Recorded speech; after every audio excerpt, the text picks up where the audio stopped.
Friends, welcome back. Today's topic is, what should you be afraid of today? I've got my good buddy here, Mike Sterling, and he is an expert of all things that go boom, and I figured he'd be the perfect guy to talk to about this subject. And I want to know, why should we be afraid of nerve gas? Nerve gas. Talk to me. Okay, so we're going to do the nightmare fuel talk. Yeah. Okay. Yeah, talk to me about nerve gas. First, I want to know what nerve gas does to the human body. Talk to me. So I've handled this stuff quite a few times. I was as an EOD tech, I also cross-trained as a technical escort specialist. Okay. So I actually got to mess with this stuff. And yes, there was plenty of it laying around in Iraq. Gosh. There actually was. So yeah, let's just go ahead and get that there. All right, so nerve gas. Nerve gas was basically stumbled upon by the Nazis back in the very early 40s when they were trying to invent these wonderful things called insecticides. Insecticides, friends. Right. So, so what you've got is it's called an acetylcholinesterase inhibitor. So acetylcholinesterase is the little chemical that it manages the little switches in your nervous system, and it tells them, go left, go right, things like that, open, closed. Yep. Right. And what this will do is it will make those switches just go haywire. Yep. All through your body. All lighting up At one time. Yeah. To include the ones that send the little messages from your brain to things like, your heart saying beat, or your lungs expand, contract. And this is how it kills bugs. And this is how it kills bugs, but it also kills people. So insecticide is still a nerve agent. It's just a exceedingly diluted nerve agent. So like your bug spray, your typical bug spray, Wasp killer, whatever it is. Exact same thing as nerve gas. It's just diluted. It's just really, really, really diluted. And the wasps fall on the ground, they twitch a little bit, and then they're done. Yep. And that's what would happen essentially to a human being if you were exposed to high volumes of nerve gas. Yeah. Okay. Well, not even high volumes. All it really takes is a drip. A drip of nerve gas. So, okay. All right. If you go to the rooms, especially for like the special operations medics and stuff, they will have a goat, and the goat, they will literally take one small tiny drop and they'll put it on the goat's nose, and the goat will just, it looks like the fainting goat, and just and then falls over and stuff, and then you have to administer the antidotes to it. So there's an antidote. Yes, there is antidotes. Okay, so fear not, friends. There is an antidote to nerve gas. And you do not need to jam it directly into your heart like, Nicolas Cage had to do. That's entirely wrong. Yeah, you just got to get it. You just got to get it into your system. Okay, so nerve gas has been around since World War II. World War II. World War II was not used in World War II. Was not. But has been used since. It has. It is essentially the same thing as bug spray, just in a more concentrated dosage. Right. And it affects it would affect a human being's nervous system to the point where your heart would essentially stop beating. Yeah. Well, your lungs stop working long before that. Lungs stop working. Yeah. You asphyxiate, die heart attack, perhaps. Yeah. If you're lucky. Yeah, if you're lucky. Okay, that's fantastic. So that's terrifying. It's a bad way to die. I can tell you that. And so this is not a well kept secret recipe. Like it's very well known, exactly what's in it, how it works. Right there on the interwebs, man. Right. So you can make large quantities of this very easily, essentially. Yeah. Now, of course, the people that watch those precursor chemicals, they're going to show up at your house long before you've gotten enough of it together. Right. Matter of fact, they may come dressed as a UPS driver. I'm just saying. Interesting. Yeah. Okay. All right. So let's say, for fear's sake, if I was going to be afraid of nerve gas today, which I am, how would a bad guy administer nerve gas to a populace? So a lot of the time, you're going to want to disseminate it into a cloud. So your non-persistent nerve agents like Sarin, they are a very thin liquid very similar to gasoline, both in a lot of its properties. So it has it's very volatile. It vaporizes. It vaporizes really fast. Gases really, really fast. But that's the good thing about it. Okay. It's there, it's gone with very, very limited residue. The wind takes it away, disperses it. Not even that. And sunlight is its absolute enemy. Oh. 100%. So the old Soviet doctrine for the use of sarin was you would only use it at night or early in the morning. Okay. So then as soon as the sun came out, woof, it'd be gone. You could roll into the area, no problem. Got it. Yeah. It's maybe on the outside 30 minutes. Now you really can't use it very well in like freezing conditions because the stuff does freeze. Okay. It doesn't work very well for that. There's different things for that. Got it. But that's next episode of what we should be right, afraid of. exactly. Yeah, we'll mess with that at a different time after we deal with something like the yellow rain. Oh, okay. But Yellow rain. yeah, so what they'll do is they'll distribute it over an area either with a sprayer or a small explosive rupture charge, things like that, and it'll get out there, just the vapors into your system. And you can breathe it in, you can get it in through your mucous membranes, or there's also a cutaneous hazard, right? So it gets on your skin. Done and done, kids. You are bit, 100%. If you have the antidote kits, the nerve agent antidote kits, you got about, if you're bit and bit good, you got 3, maybe 4 minutes to administer yourself an antidote. Because the system's going haywire. And you won't be able to do that yourself because you're going to... Yeah.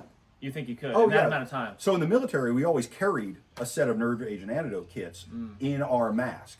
And again, breathing it, getting it on your skin, getting it into your mucous membranes, it goes in any of these methodologies. Right. So as soon as you start seeing symptoms, you got to get that going. You got to get the auto injector into yourself, right?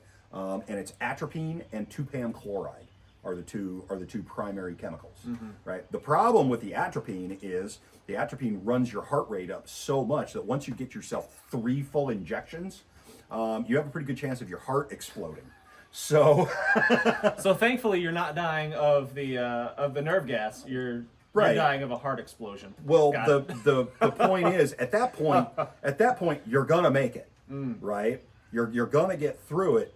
But at that point, there's also a 4th injector that you need to give yourself to keep your heart from frigging going bang in your chest. The side effects of the antidote. Yeah, and it's basically an opioid. Wow. That will really mellow you out quite a bit. You ain't gonna be worth a hill of beans. For about 48 hours after you get yourself up with that. Yeah, you're in pretty bad shape. All that sounds terrible. Oh, none of it is good. No, there's no upside to the whole thing. Okay, so if you're exposed to a potent level of nerve gas, how long till you kaput? Typically. Again, there's a couple of variables. Your metabolism is a variable. The current temperature is a variable. Your age is a variable. So if you get these into your system, usually once you've been exposed, maybe 5 to 10 minutes on the outside. Okay. Right. And it'll be 3 or 4 minutes before you start seeing symptoms. Like involuntary movements, spasms, like you're gonna difficult breathing. Yeah. So what's going to wind up happening is the little switches in your nerve system are going to start misfiring, and so your brain says, "Okay, I want you. Oh my God, we're in trouble. We have to get up and we have to run away." And this happens instead. Yeah, your arms start moving, right? Because all the signals are being routed to random places. That's terrifying. Yeah. Yeah. So, what a horrible thing that man has devised to kill each other. Hey, we're good at it. Gosh, it's awful. We've got several. Shooting each other is not good enough. No. I want you to go into involuntary spasms until eventually your heart explodes. Well, we are Germans. We must have a very efficient method. Oh, gosh. Yeah. All right. What were you telling me earlier about the Italians? That wasn't nerve gas, though. That was World War I.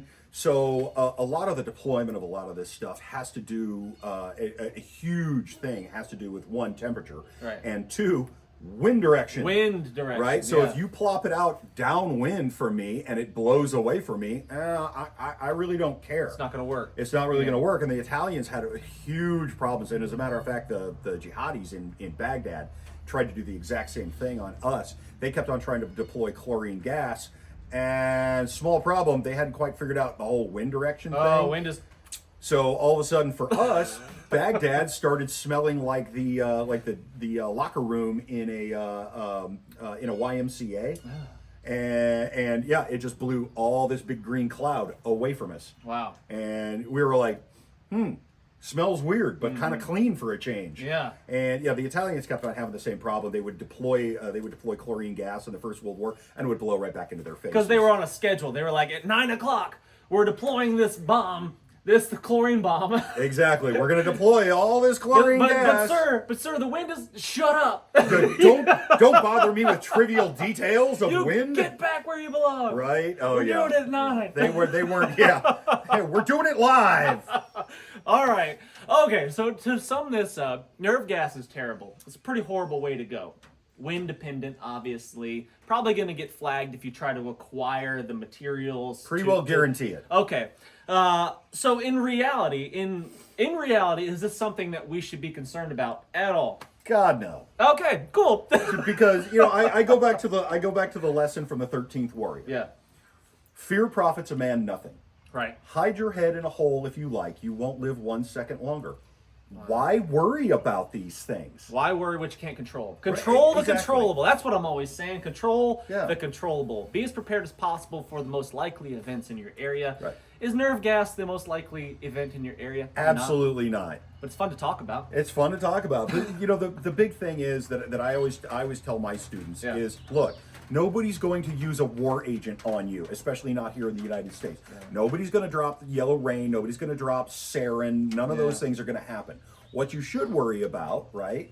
What is a possibility? You really shouldn't worry about it because you can't control it. But what you should be cognizant of, hey, we've got big hazmat shipments on rail cars driving all through the country all the time. Yeah. Look at Ohio. Chemical spills. Look at what happened there. Yeah. That's more likely than anything else from this point of view.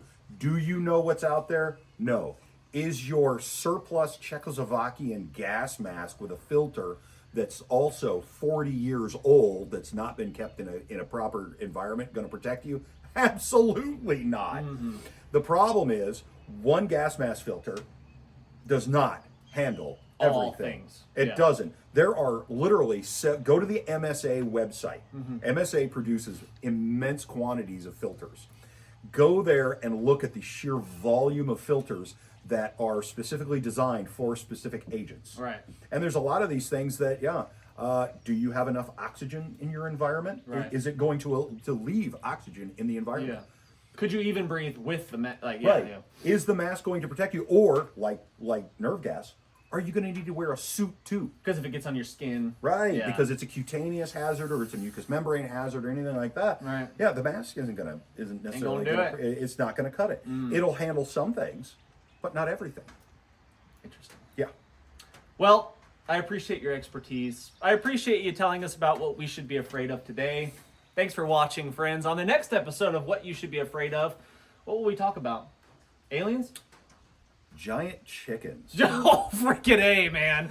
Yeah, so the chickens were up in the woods early this morning creeping around, and can you imagine a chicken that was like 6 feet tall? Terrifying. Thanks for watching. Hit the thumbs up. Subscribe if you haven't done so already. Share the video. I'd be really grateful for each and every single one of those. And until next time, what's the worst that could happen? Oh, the world ends. Let's just go on 3.